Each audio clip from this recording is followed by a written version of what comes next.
క్రైస్తవ జీవితానికి కావలసినటువంటి దైవశక్తి, నీ దైనందిన జీవితానికి కావలసిన దైవశక్తి నీకు సమకూర్చబడుతుంది, అనుగ్రహించబడుతుంది. దైవభక్తికి కావలసినంత శక్తి అన్నాడు కదా. భక్తి చేయడానికి కూడా శక్తి కావాలా? ఏమంటారు మీరు? ఎంత చిన్న చిన్న పాయింట్లకు కూడా దైవశక్తి కావాలో నేను కొన్ని మాటలు వరుసగా స్పీడ్ చూడు చదువునానా, సింపుల్గా అనిపిస్తుంది మీకు. కానీ మార్కు సువార్త 4:33 యేసుప్రభు వారు చెప్పిన మాట.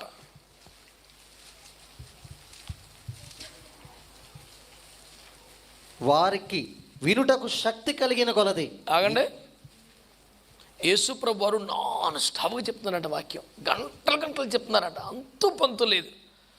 ఇవాళ ప్రభు వారు చాలా ఎక్కువసేపు చెప్పేశారు అనే దానికి ఆయన ఇచ్చిన వ్యాఖ్యానం ఏంటంటే, వారు వినుటకు శక్తి కలిగిన కొలది ఆయన వాక్యాన్ని బోధించాడంట. దేవునికి స్తోత్రం చెప్పండి. ఇప్పుడు ఇందులో యేసయ్య బోధన సామర్థ్యం గురించి నేను మాట్లాడట్లా, వినుటకు శక్తి అనండి. అంటే యేసు ప్రభువు లాంటి వారు బోధించినా కూడా వినేవారికి వినడానికి ఒక శక్తి కావాలంట. మీకేమనిపిస్తుందో? వాక్యం వినబుద్ధి అవ్వట్లేదా? చిరాకు వచ్చేస్తుందా? బోరు కొట్టేస్తుందా? మధ్యలో ఫోన్ చూసుకోవాలనిపిస్తుందా? ఏదో పుస్తకం చూసుకుంటున్నావా? మెల్లిగెళ్ళేసి బయటికి పోతున్నావా? మనకు ఆ శక్తి లేక, బహుశా ఏ శక్తి పట్టేసుకుందో ప్రభు కాపాడు కాక.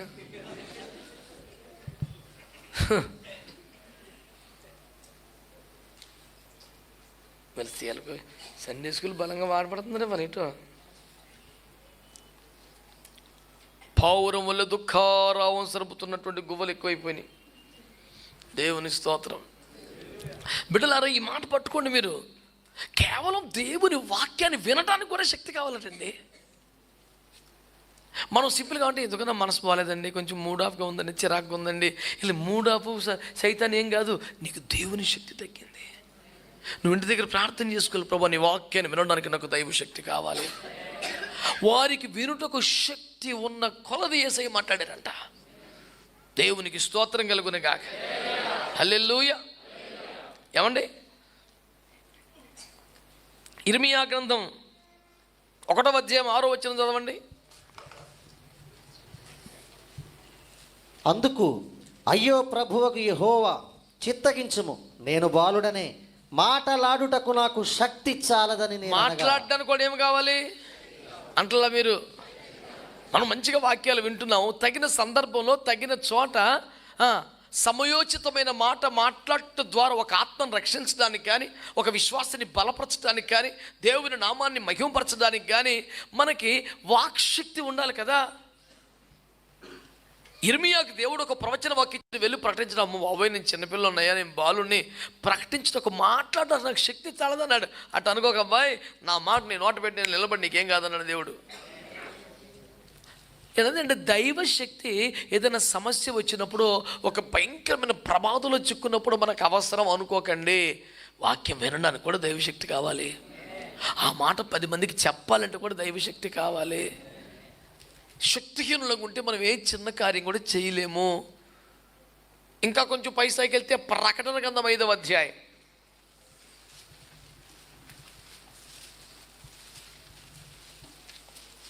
ప్రకటన 5:3 వచనం.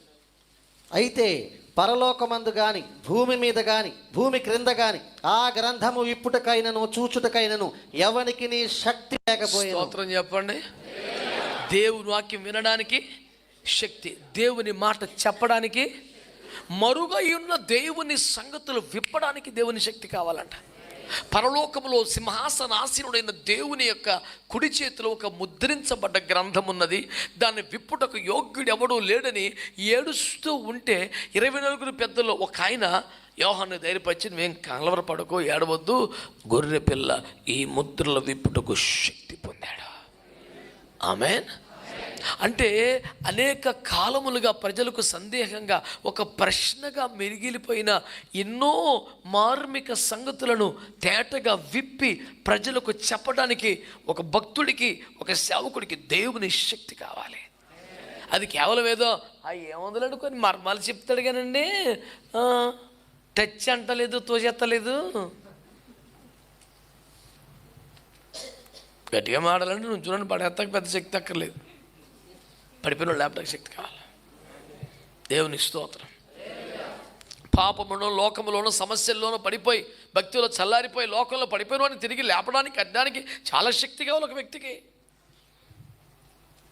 అంచేత ప్రియులారా, దేవుని వాక్యాన్ని మీరు ఆలోచించగలిగితే మన దైనందిన జీవితానికి, కుటుంబ ఉద్యోగ వ్యాపార జీవితానికి దేవుని శక్తి అవసరం అనేది ఎలాగో నిస్సందేహంగానే తెలుస్తూనే ఉంది. కనీసం భక్తికి కూడా శక్తి ఏంటి అంటే వినడానికైనా మాట్లాడడానికైనా ముద్రించబడ్డ సంగతులను బయలుపరిచి వాటిని విప్పి ప్రజలకు తెలియపరచడానికైనా మనకు దైవ శక్తి కావాలి అనేది వాక్యం రాయబడింది. మరొక మాట చూడండి, లూకాసు సువార్త 1:35. దూత పరిశుద్ధాత్మ నీ మీదికి వచ్చును, సర్వోన్నతుని శక్తి నిన్ను కమ్ముకొనును, గనుక పుట్టబోవు శిశువు పరిశుద్ధుడై దేవుని కుమారుడు అనబడును. ఇప్పుడు దేవుని వాక్యమును మరియ గర్భం ధరించాలి. దేవుని వాక్యాన్ని మరియ, ఇది ఎలా జరుగుతుందండి బాబు, ఏం మాట్లాడుతున్నారు మీరు అంటే, దేవుని శక్తి నిన్ను కమ్ముకుంటే జరుగుద్ది. అసాధ్యమైన కార్యాలు అనగా నేనేమన్నాను, వాక్యం వినడానికి, వాక్యం మాట్లాడడానికి, వాక్య మర్మాలు విప్పడానికి, చివరికి వాక్యమును గర్భము ధరించడానికి దేవుని శక్తి కావాలి. నా వల్ల ఎక్కడ వద్దండి బాబు అంటే, బిడ్డ ఇది సాధ్యం. దేనివల్ల? దేవుని శక్తి. బాబు ఎలాగండి బాబు, ప్రపంచాలు నిర్మించిన వాక్యం నాలోకి వచ్చేస్తుందా? అది విత్తనంగా మారుతుందా? శిశువు అవుతాడా? నేను లోకానికి అందించాలా? వామ్మో ఎంతగా బాగానే ఉంటే ఎట్లాంటి చాలా కష్టమండి బాబు అని అంటే, గబ్రియల్ సింపుల్, ఏమి లేదు నాన్న, పరిశుద్ధాత్మ నీ మీదకి వస్తాడు, సర్వోన్నతుని శక్తి నిన్ను కమ్ముకుంటుంది. ఇది సాధ్యం అంతే. దేవునికి స్తోత్రం చెప్పండి. వరుసగా చెప్పాలంటే వాక్యం వినడానికైనా, దాన్ని చెప్పడానికైనా, మర్మాలు విప్పడానికైనా, వాక్యమునే గర్భము ధరించడానికైనా మనకు దైవ శక్తి కావాలి. దైవ శక్తి కావాలి. ఇంకొక మాట కూడా, పేతురు 1 1:5. కడవరి కాలమందు బయలుపరచబడుటకు సిద్ధముగా ఉన్న రక్షణ మీకు కలుగునట్లు విశ్వాసము ద్వారా దేవుని శక్తి చేత కాపాడుబడు మీ కొరకు ఆ స్వాస్థ్యము పరలోకమందు భద్రపరచబడి ఉన్నది. ఎక్కడుంది? రక్షణ అను స్వాస్థ్యం పరలోకంలో ఉందట. ఎవరి కోసమట? మీకోసం అంటలా. విశ్వాసము ద్వారా దేవుని శక్తి చేత కాపాడబడు మీ కొరకు రక్షణ స్వాస్థ్యం పరలోకంలో. అంటే ఆ స్వాస్థ్యం భద్రపరచబడి ఎవరికి ఉందంటే, దేవుని శక్తి చేత నిత్యము కాపాడబడుతున్న వారికే ఉంటుందంట. ఎన్నో బలహీనతలు, ఆశలు, కోరికలు, పోరాటాలు, సాతాను శోధనలు, సవాళ్ళు, ఇన్నింటి మధ్య మనము మన విశ్వాసాన్ని కాపాడుకోవటం, రక్షణను కాపాడుకోవటం, పరిశుద్ధతను కాపాడుకోవటం అంత సామాన్య విషయమేమి కాదు. గలతీ పత్రిక 5:17 ప్రకారం ఆత్మకు విరోధంగా శరీరానికి విరోధంగా ఆత్మ ఎప్పుడు పోరాడుతూనే ఉంటాయి. అది నిత్యముండే పోరాటం అది. మరి ఆ పోరాటంలో జయం కావాలంటే మానవ శక్తి సరిపోదు. అదనంగా దేవుడు శక్తినిస్తే తప్ప మన రక్షణను కాపాడుకోలేము. విశ్వాసము ద్వారా దేవుని శక్తి చేత కాపాడబడే వారి కొరకే రక్షణ స్వాస్థ్యం రెడీగా వెయిట్ చేస్తుంది. నేను రక్షణ పొందేశానంటే పొందేస్తే కాదు, కాపాడుకునే శక్తి కావాలి నీకు. లేకపోతే దొంగిలించేవాడు ఒకడున్నాడు, ఎత్తుకుపోయాడు ఒకడున్నాడు. కాబట్టి దైవ శక్తి ప్రతి ఏరియాలో నీకు అవసరం అవుతుంది.